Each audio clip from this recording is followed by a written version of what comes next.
Iran, Israel এবং আমেরিকার যে যুদ্ধ, সেই যুদ্ধের সর্বশেষ ফলাফল হলো ইরান নিরঙ্কুশভাবে জয়লাভ করেছে এবং এই আমেরিকা তাদের যে অর্থনৈতিক নিষেধাজ্ঞা দিয়েছিল, আটকাদের দিয়েছিল, সে সবগুলো কিন্তু তুলে নিয়েছে। আপনারা জানেন, মানুষের যে ইমানি শক্তির জোর, সেই শক্তির জোর আফগানিস্তান এবং অতঃপর ইরান দেখালো। ইরান ইতিমধ্যেই সারা পৃথিবীতে পরাশক্তি, সুপার শক্তি হিসেবে তারা নিজেদের প্রতিষ্ঠিত করতে পেরেছে। ইরানের ভিতরে যে পারমাণবিক অস্ত্র সম্ভার, যে পারমাণবিক এলিমেন্ট ছিল, সেই এলিমেন্টগুলো শর্ত সাপেক্ষে আপনার পাকিস্তানে হস্তান্তর করার কথা বলা হয়েছে। এটা একদিক দিয়ে ভারতের জন্য একটা অশনি সংকেত আরো দাঁড়ালো। যদিও আমরা পূর্ববর্তী অনেকগুলো ভিডিওতে দেখিয়েছিলাম যে এই ইরান, ইসরায়েল এবং আমেরিকার যুদ্ধে যতটা পরাজিত হবে ইসরায়েল এবং আমেরিকা, তার চেয়েও বেশি পরাজিত হবে ভারত। কেন এই কথাগুলো বলছি? কারণ ইরান, ইসরায়েল এবং আমেরিকার যুদ্ধের মধ্যে আপনার সেটেলমেন্ট করার জন্য সব সময় পাকিস্তানের প্রধানমন্ত্রী এবং পাকিস্তানের সেনাবাহিনী প্রধানকে ডাকা হয়েছে। এটা বিশ্ব মিডিয়া, বিশ্বের যত ছোটখাটো মিডিয়া আছে এবং বড় প্রভাবশালী মিডিয়া আছে, সকল মিডিয়ায় সয়লাভ হয়ে গিয়েছিল যে পাকিস্তান এখানে মিডিয়েটর হিসেবে কাজ করতেছে। এটা এক ধরনের অ্যালার্জির মতো কাজ করে ভারতের মধ্যে। কারণ ভারতের নরেন্দ্র মোদীকে সারা বিশ্বের মধ্যে এমন ভাবে পরিস্ফুটিত করার চেষ্টা করে, এমন ভাবে ইন্ট্রোডিউস করার চেষ্টা করে যে বিশ্ব ত্রাণকর্তা নরেন্দ্র মোদী, সেখানে বিশ্ব ত্রাণকর্তা নরেন্দ্র মোদী, অথচ এশিয়ার মধ্যে একটা ঘটনা ঘটে, সেই ঘটনার মধ্যস্থতা করার জন্য ভারতের কোনো পাত্তা পাওয়া যায় না, ভারতকে কখনো ডাকেই না, সেখানে পাকিস্তানকে প্রায়োরিটি দেয়। এটা যে ডিপ্লোমেসির ভাষায় কত বড় একটা কড়া মেসেজ, এটা যারা ডিপ্লোমেসি নিয়ে চিন্তা ভাবনা করে, যারা ডিপ্লোমেটিক থিঙ্ক ট্যাঙ্ক হিসেবে কাজ করে, তারা এটা খুব সিরিয়াসলি বুঝতে পারে।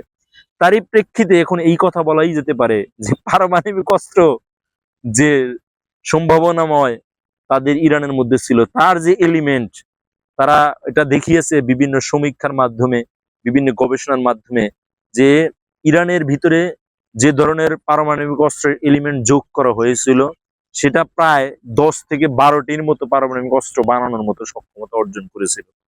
সেই 10 থেকে 12টি পারমাণবিক অস্ত্রের যে এলিমেন্ট, সেই এলিমেন্ট যদি পাকিস্তান ইউজ করা শুরু করে, তাহলে ভারতের জন্য কিন্তু আরো বিশাল বড় নাস্তানাবুদের জন্য হওয়ার জন্য একটা অশনি সংকেত। কারণ ভারত পাকিস্তান যুদ্ধ সবসময় সারা বিশ্বের মধ্যে এক ধরনের হট টপিক হয়ে থাকে।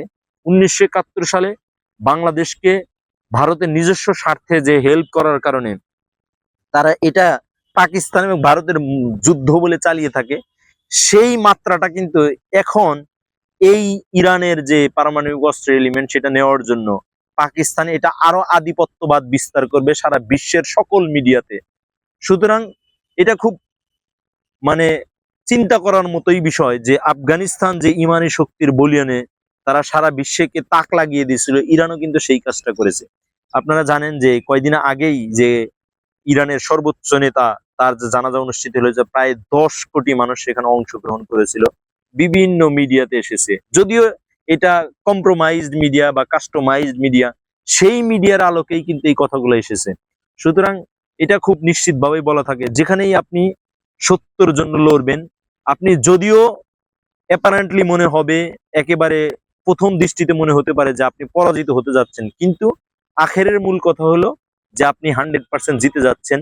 এটা জিতে যাচ্ছেন মানুষের অন্তরে, মানুষের বিবেকের মধ্যে। অর্থাৎ সারা বিশ্বের মধ্যে যেই সমস্ত মানুষগুলো ন্যায় এবং ইনসাফ ভিত্তিক সমাজ প্রতিষ্ঠার জন্য, দেশ প্রতিষ্ঠার জন্য লড়াই করছে, তাদেরকে আমাদের দিকে এগিয়ে আসতে হবে, তাদের দিকে আমাদের এগিয়ে আসতে হবে।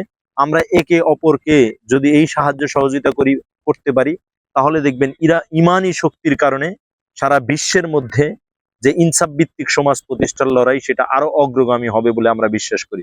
সুতরাং আসুন আমরা ইরানের জন্য কায়মন বাক্য দোয়া করি, এবং ইরান যে এক্সাম্পল প্যারাডাইম সেট করেছে, এটা যেন ভবিষ্যতে যে কোনো দেশ ইনসাফ প্রতিষ্ঠা করার লড়াইয়ে এই ধরনের কাজ করতে আরো উদ্যোগী হয়। তাহলে সারা বিশ্বের যারা পশ্চিমা বিশ্বের মোরল আছে বা সারা বিশ্বের আধিপত্যবাদ যারা আছে, তারা অবশ্যই পরাভূত হবে এবং তাদের জন্য একটা টেক্সট বুক এক্সাম্পল হয়ে থাকবে। ধন্যবাদ সকলকে।